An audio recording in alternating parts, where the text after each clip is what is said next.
Okay, so magka-cupping na tayo mga kabakal. Malalim yung ating preparation. Ang gagawin natin dyan, circular o di kaya triangle wave. So yan ang maganda gamitin na weaving kapag malalim yung preparation. Kagaya nito, ang gawin natin ganito: baba, pabilog,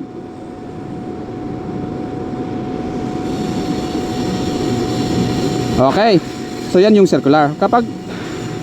Kapag triangle naman, ganitong gawin natin: babad, babad, taas, baba, babad, babad, taas, babad, babad, taas, babad, babad, taas, babad, babad. Okay, so simulan muna natin ng circular. Alright, so umpisa na natin. Let's go.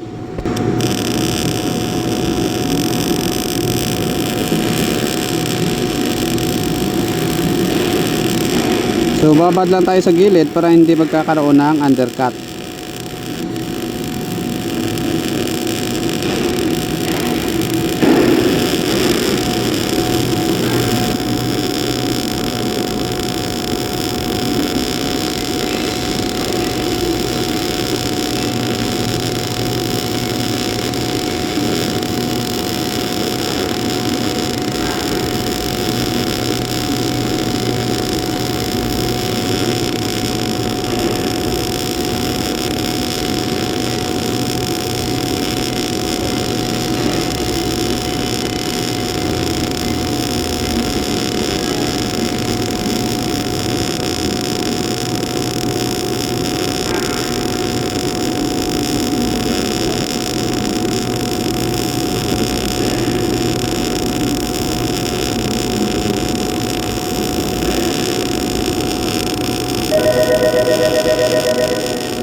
So ito na yung cupping natin sa circular.